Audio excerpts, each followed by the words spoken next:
Okay, great. So thanks for bearing with us a little bit as we played with our technology.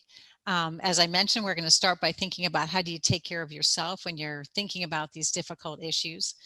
And then I thought we'd spend a little bit of time thinking about some of the myths and realities around some of these issues. And one of the first things that we often hear is assumptions about where and how domestic violence occurs. And so people will indicate or believe that domestic violence occurs only in low-income families, when in fact domestic violence cuts across all lines of income, race, religion, ethnicity, gender identity. We have seen people from every walk of life come through the doors at Vera House. And so we're very invested in making sure that people don't have stereotyped images of where this may occur. For example, I've done presentations at churches out in the Manlius area, and people have indicated to me, oh, we want to be able to make a donation to you and give from our community to those vulnerable people, and we've got some blankets for you. And meanwhile, somebody else at the presentation is coming up to me on the side saying they're currently dealing with these issues, or their daughter or mother or somebody is. So I think sometimes we forget how these issues cut across all lines. Violence rarely occurs between dating partners. We sometimes hear that this is something that only happens between those that are married, when in fact 1 in 5 high school students reports being physically or sexually abused by a dating partner. So 20% or 1 in 5 of high school students, and rates are even higher when it comes to those who identify as lesbian, gay, bisexual, or transgender. In terms of elder abuse, and this is a time where we're hearing of more stress in everybody's homes, more caretaking responsibilities than anybody could have imagined. Caregiver stress is a major cause of elder abuse. That we consider to be a myth, because providing care can be stressful.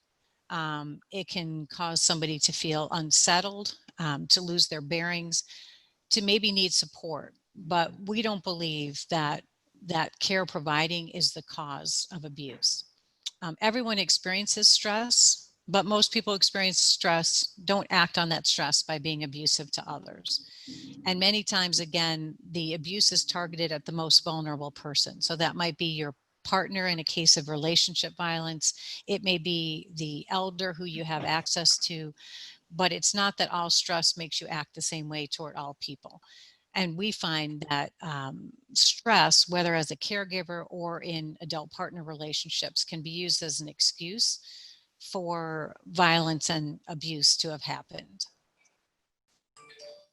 So whether or not to act abusively is a choice that people make, because anger, stress, substance abuse, jealousy, they can all contribute. They are factors. I wouldn't deny that. One of the things you may have heard some of us talking on the news about, and the governor and the county executive, national, international research is showing us, when people are trapped in their homes during COVID-19, there is more domestic violence. Children who have been abused are at risk. Elders who have been at risk are at greater risk, because you're exacerbating the situation. You're leaving people trapped together in situations where they may have been able to take a break in the past.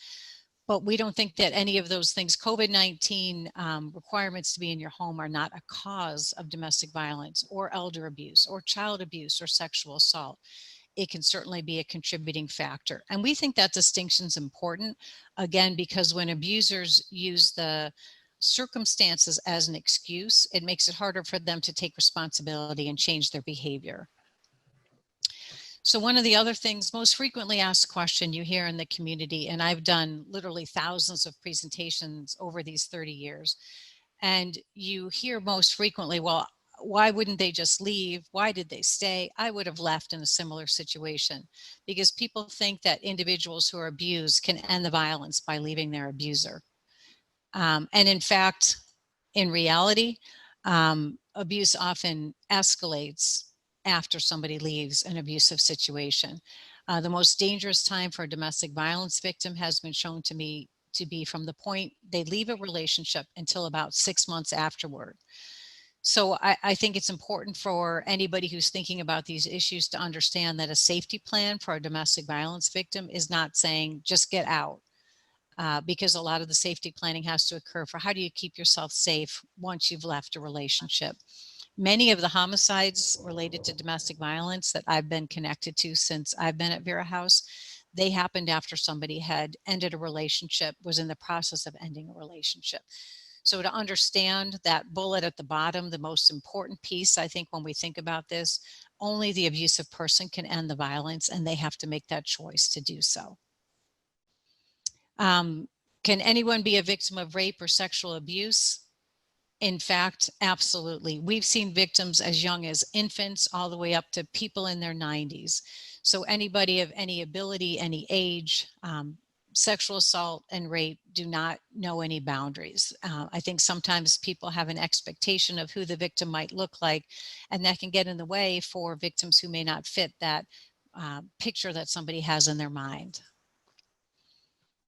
Anyone can be a victim, and in fact almost 20% of women, and this number varies which studies we look at, but 1.4% of men have experienced a rape or attempted rape. And the number that's used typically in our own community and nationally, we look at about 1 in 10 children are sexually abused before they turn 18 years old. And I know right now in our own community, one of the things we heard very quickly when we went into the COVID lockdown in terms of child abuse is that child abuse reports were down 80% to Onondaga County. That doesn't mean that child abuse isn't happening. It means that other eyes aren't on people at risk. And so I think when we come out of COVID-19, we're going to have some very startling realities that we face as we look at what's been happening in homes where people have been trapped together in unsafe situations. I think oftentimes when it comes to sexual assault, the picture that people have is one in which there's a stranger looking in the woods, you're walking down the street, someone comes up behind you, so that they expect that a small percentage of sexual assaults actually occur by somebody that we know. When in fact, 80% of sexual assaults, the victim knows the perpetrator, often has a close relationship or an association with that person. And on college campuses, this number is even higher. Another place along the age spectrum of abuse that I think there's some mythology is when people think about abuse, they're often talking about somebody in a nursing home with someone who's either being neglected or being taken advantage of in the nursing home.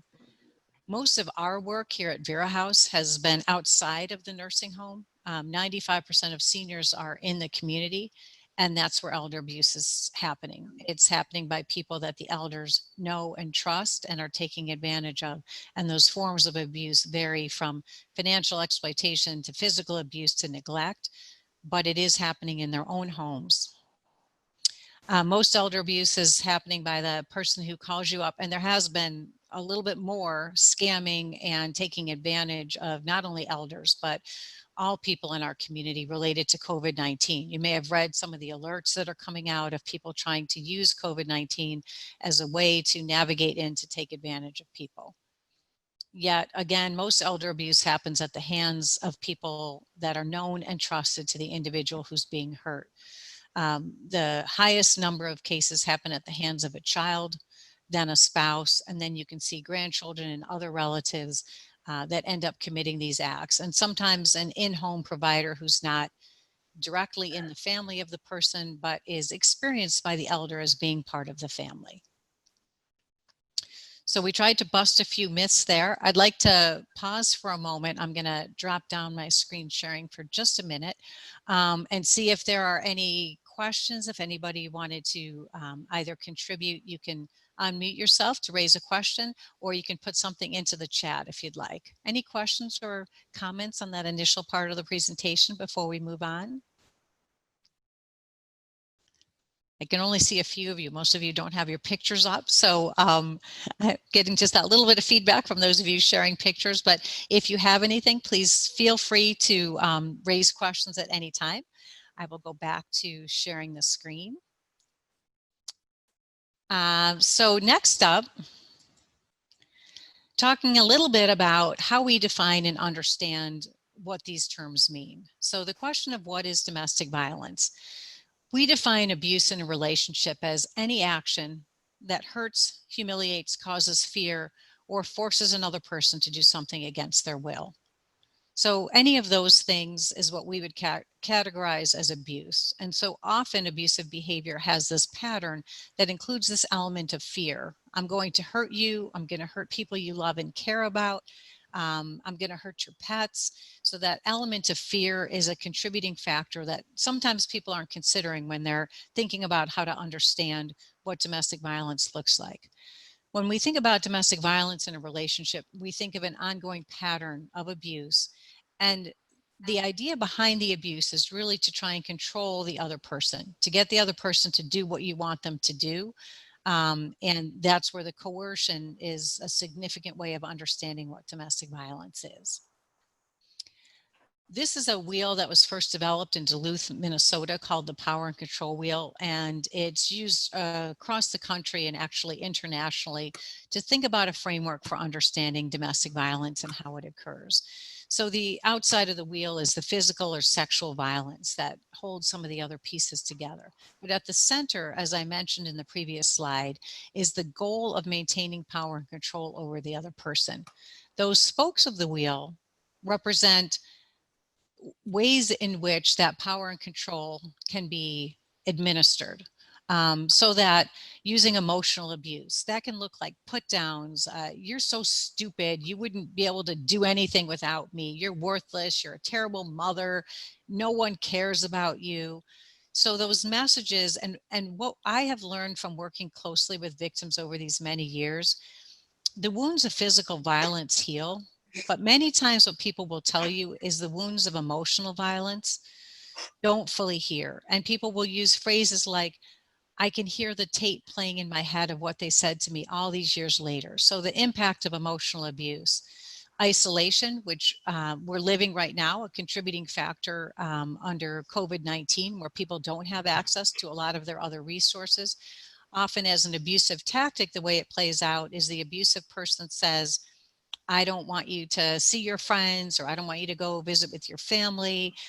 They turn you against me. I just want you to be with me. And so the victim gets more and more cut off from other sources of support, other messaging about who they are and what they're capable of. Minimizing, denying, and blaming, a very important way of understanding what happens in abusive relationships. The abusive person says, this isn't my fault. This is what you did. You pushed my buttons. This was no big deal. You should see what somebody else does to their partner or spouse. So there's a minimization and a blaming that has the victim often taking on even more responsibility for what's happened. There's the use of children. So children are caught in the middle. You're not going to get to see these kids. I'm going to fight you for custody. I'm not going to pay child support. I'm going to get these kids to do what I want them to do against you. So that can be another tactic of abuse. The use of social power, if one person has more power than the other. So something we haven't talked a lot about yet today is the fact that people are often thinking about abuse as happening by men toward women. It is our experience that the majority of cases we see are victimizations of women by men, but we definitely see men who've been victimized by women, and we see women and men who have been victimized in same-sex partnerships. So social power can come in a same-sex partnership, for example, that one person is out in the community as gay and the other person is not. So they can use that social power. They may be having full ability and the other person may have a disability. They may be somebody who's white and the other person is a person of color. So that way that social power can come in, understanding the dynamics. Economic abuse in terms of financial control, lack of access to resources, and then coercion and threats and intimidation. There's a whole continuum in terms of how that may play out. When people are literally, we know people who were in situations where in the midst of a disagreement, the abusive partner would take out their gun and start to clean their gun in front of the other person. I can't tell you how many people I've personally worked with or the agency has worked with who have been told, if you X, I will kill you. If you leave, I will kill you. And I know you, you're going to go stay at your mother's house. I will hunt you down at your mother's and I'll burn that house down. And we have worked with people for whom that threat has been carried out against. And I can tell you it's not an exact science. There are lethality assessments, but that fear of something happening, terrible happening to you as a victim or to people you love and care about is fundamental in understanding how this power and control wheel plays out in the lives of domestic violence victims. The other end of the continuum, what we like to think of as what people deserve in a healthy relationship, is what's called the nonviolence and equality wheel. And in that wheel, people find things like respect.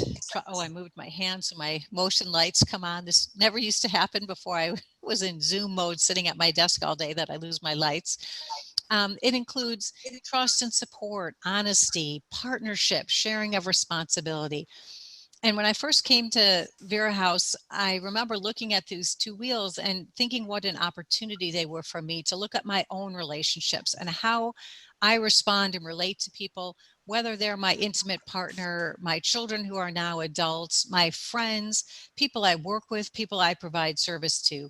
And so I like to think of this as a continuum. And so on the one end, you have the power and control wheel, the physical violence, the intimidation, the threats. And on the other end of the continuum, you have the nonviolence wheel, the respect, the non-threatening behavior, the trust and support. And the question I think we can all be asking ourselves is, where are we on that continuum? What direction are we going? And what direction do we want to be going? So I know for myself, I'm always trying to check in with myself in any relationship I'm in to see, am I coming in with respect? Am I trying to use the power and control I have? I'm the executive director of a $5 million nonprofit. I hold power and privilege through that role. But when I'm relating to our staff or the people we serve, where am I on that continuum of relationship? Am I starting from respect and trust and support? So this to me has been more than just a tool in understanding domestic violence. It's been a little piece of a life guide. So I offer it to all of you to consider possibly in the same way.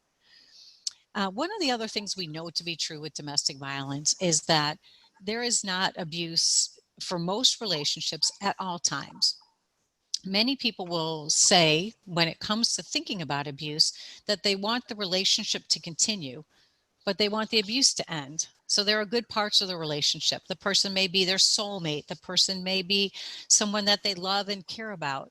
They just don't want to be hurt anymore. So when we introduce this cycle, one of the things that we like to recognize is that there's typically an escalation, so that you can see over on the initial cycle, there's an escalation of tension in the household. People will use phrases like, you could cut the tension in the house with a knife.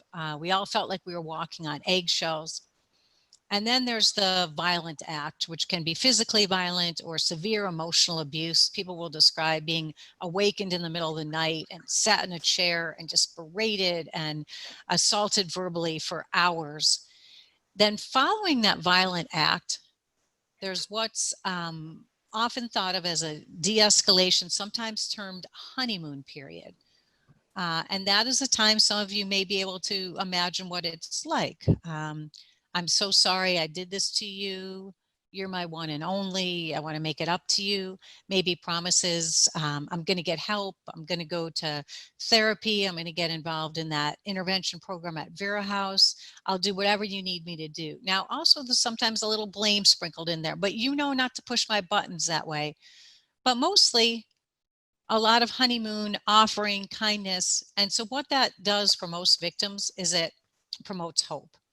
And so at that point in time, the victim is hopeful that this will be the last time, and that they can make their way through this, and that they can find a way to continue the relationship and to just have the violence and abuse end. As this goes on and repeats itself over and over again, we end up in the light cycle where it's spinning around, but the person no longer has hope, but they don't know how to get out of the situation.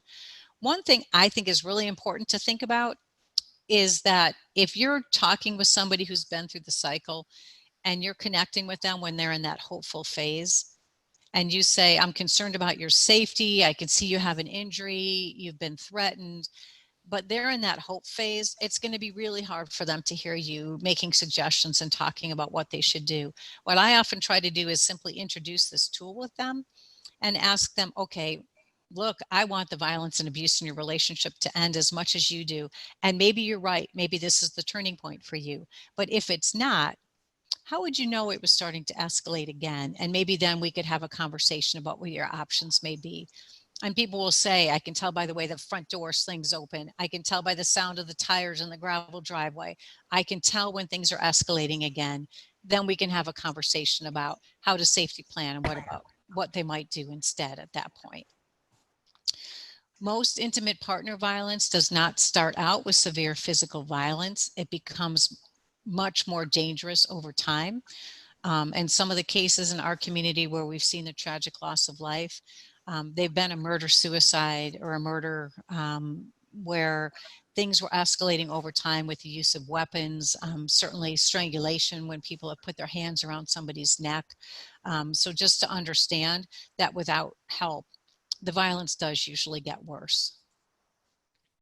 Thinking about how we define sexual violence, there's really a broad definition: rape, unwanted touching, forced penetration of any kind. Also, sexual harassment, sexual name calling fit on that continuum as well. And ways in which sexual abuse can occur. Some don't require any physical contact. I think people often think of only the ways in which somebody can abuse your body sexually, but sharing inappropriate sexual experiences in a workplace or somewhere else, that can be considered sexual harassment or sexual abuse.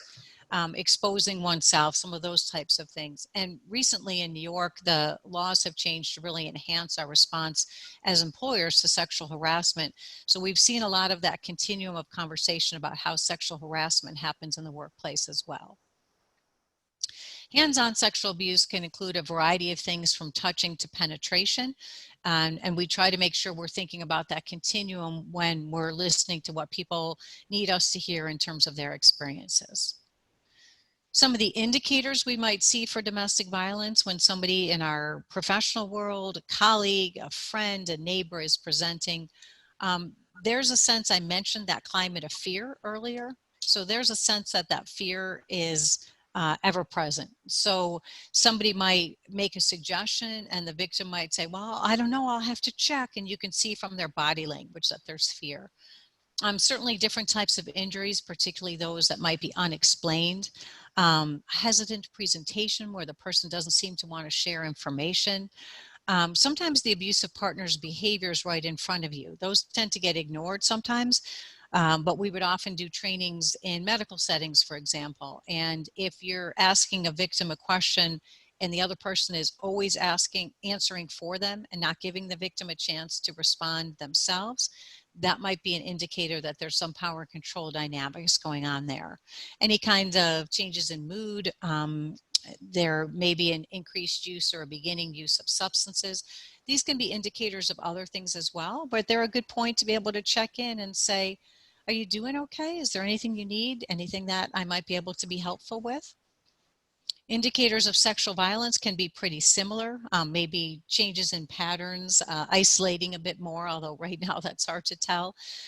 Nightmares and flashbacks are very common with sexual trauma and sexual assault, that people are awakened by nightmares or they're actually reliving those in the midst of the day. Something, a smell, a sensation triggers that memory and it comes back as if it's real.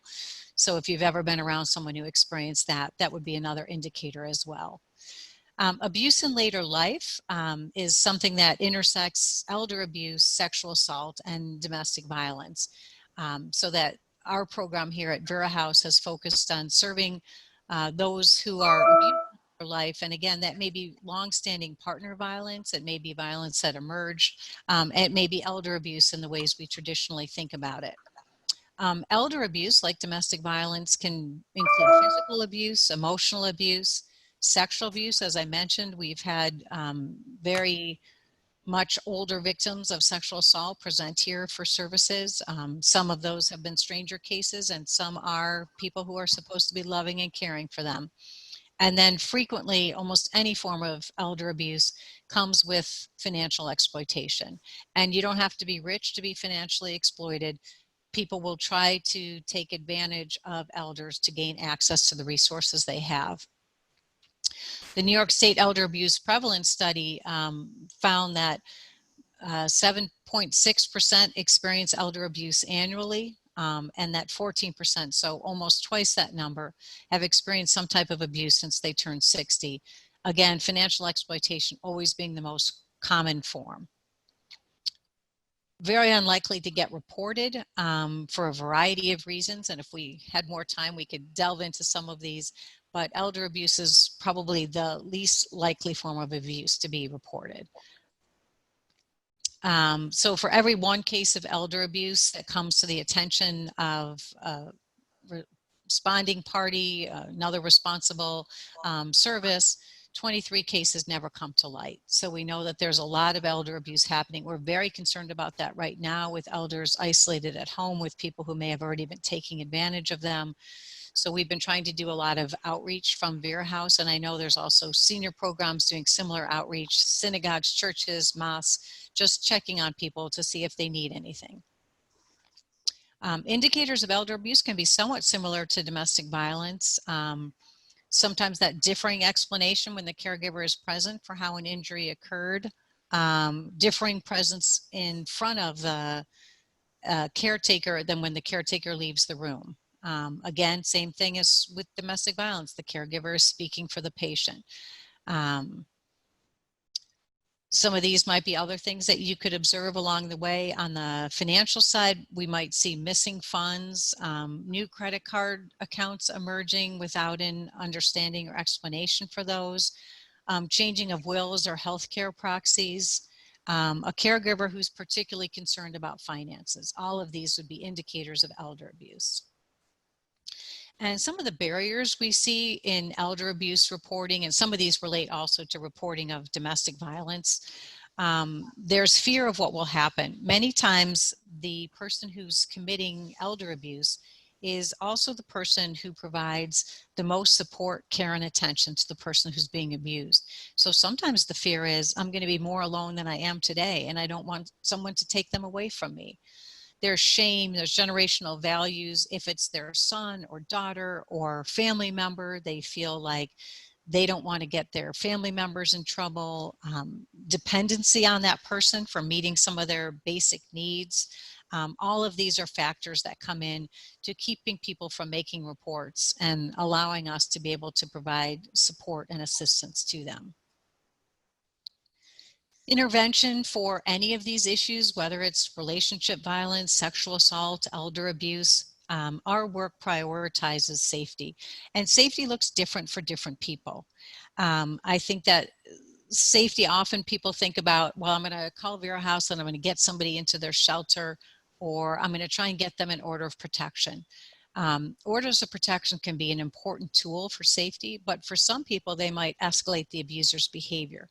So we try and really do individualized safety planning with everybody we can. I don't know if some of you are Facebook users, but I've seen something popping around on Facebook over the last few weeks that people post something that says, if you're home and unsafe, you can private message me and say that you're interested in buying soap, in parentheses, I don't sell any, and I'll know that you need help because you're messaging me that you need soap tells me that you're looking for assistance because I don't sell soap. Those are the kind of things we've always been talking about when it comes to safety planning. So we encourage people to let family members and neighbors know how they might want to reach out for assistance. Sometimes neighbors are hearing things that they're concerned about, but they're afraid to do the wrong thing. And what we hear from many victims and survivors is they wish that someone had been willing to call 911 or seek support.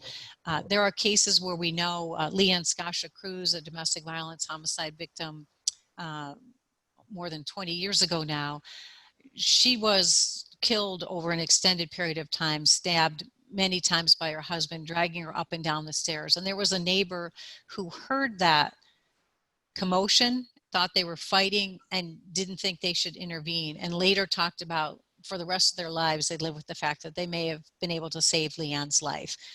So when we think about safety, we think about code words, messaging, setting a go bag somewhere so that if you need to get out in a hurry, you can, having trusted friends and family who know how to communicate with you in safe ways. Certainly coming into our shelter is an option for some people, and an order of protection can be an important tool for safety. But thinking through these things is one of the things I think we do best, and one of the ways we start any interaction with anybody who's coming to Vera House. How do we manage to enhance your safety any way we can? I think one of the most important things you can do if you encounter or know somebody who's affected by these issues, whether it's domestic violence, sexual assault, or elder abuse, is start by listening. When we do our volunteer training, when people come to us for assistance or guidance, they're always looking for, give me the toolkit, and this is the things, I'll say this and I'll do that. And we can certainly offer suggestions about what you can offer to people and what might be helpful. But what we hear time and again from victims and survivors we serve is the most important thing they found from a friend, family member, from us, from someone else who helped them in the community, from a pastor, was someone who actually sat and listened and let them know that they were listening and heard them. And provided encouragement, not judgment, not forced direction, but encouragement. People love you and care about you. We're here for you. We want to help. Responding to that self-blame to say you're not responsible for somebody hurting you. Nobody deserves to be treated this way. And one of the hardest parts for all of us in trying to respond to someone who's been traumatized in these ways is not to use our own power and control, if you remember back to that wheel we talked about, to try and get them to do what we think they should. I can remember doing training at a hospital a number of years ago and talking about when we're trying to help and we step in and say, this is what you should do and how you should do it. And I know you don't want to, but this is what you should do. How for the person who's being victimized, that feels like the abusive partner has just changed hands and somebody else is acting that same way toward them. And I remember somebody in the hospital presentation saying, but we're doing it with good intentions. But that's exactly what the abusive person says. This is for your own good. I'm thinking about you. I'm taking all this money because it's better used. And so that's where, again, that nonviolence and equality wheel and power and control wheel continuum come in a bit. And we can think about, how do we give back power and control? How do we respect people's decisions? And we work at that every single day here at Vera House, because we do sometimes get invested in outcomes and we think someone will be safer and healthier and have the life they deserve if they come to us for service, if they leave an abusive situation, if they come into our shelter, if they get an order of protection.